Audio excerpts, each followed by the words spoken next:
And in Kathmandu, it was more like uh, people going to school, people going to colleges, dusty bus rides, and evening tea with friends, people playing guitar on rooftops. So it was, for me, Kathmandu is more artistic, but also a place where people go to get more education and employment opportunities. I see. This seems like a place that has a lot of potential, you would say. Yes. Nice. And growing up, what was your connection or relation to the Nepalese language? So even when I was a kid, I really loved reading, I loved music, I loved everything about languages. Even like when I heard someone say a new word or idioms, I was really curious about it and always very excited about it. And in my family, like my grandma loved saying these idioms and phrases whenever she's trying to be funny or if she's trying to give us a lesson. So I think I've always had a very close relationship with the language, especially because I'm also interested in music, and I grew up listening to Nepali songs and even singing them even now. Wow, that sounds fantastic. And I'm very interested in knowing a lot about this idiom, because my next question was about if you can give us some phrases and words that could impress a local or a native speaker. Oh, sure. I have this one Nepali proverb which says "Dunga khojda deuta bhetiyo."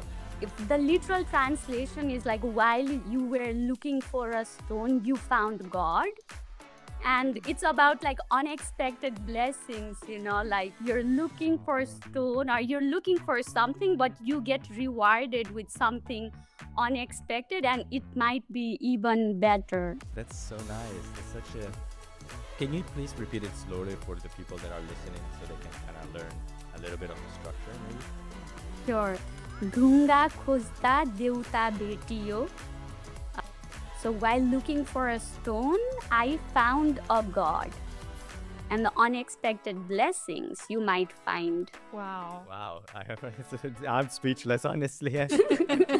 I'm speechless. This is such powerful stuff. And honestly, like, I think a lot of people can take this lesson to their heart, Like, you never know what you're going to find in life. And hey, you also might find your unexpected God or unexpected blessing. So Yeah. it's just very, very moving. It's just interesting also for me. It's the first time that I hear Nepali. So, what advice would you give somebody who wanted to learn Nepali?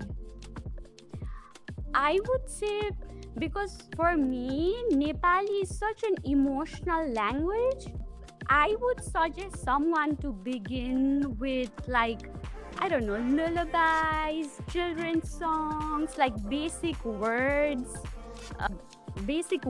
and phrases that could be really helpful while you go to travel, because the locals in Nepal are very enthusiastic about a foreigner speaking Nepali. So I think you could learn more if you just go to the country and like talk to locals than just reading it in a textbook or something. Yeah, I mean, it's a great opportunity to also use places like Tandem that maybe you can find some people learning Nepal. Yes, absolutely. And when it comes to grammar or script, do you have any advice here for somebody who doesn't know the language at all? Because for languages like French or Italian, they come from Latin, and Nepali is more from Sanskrit, and we have a completely different origin and completely different script. In Nepali, we have the verb at the end of the sentence, and in French, it's more like in the middle. So those are the things you should be a bit careful about.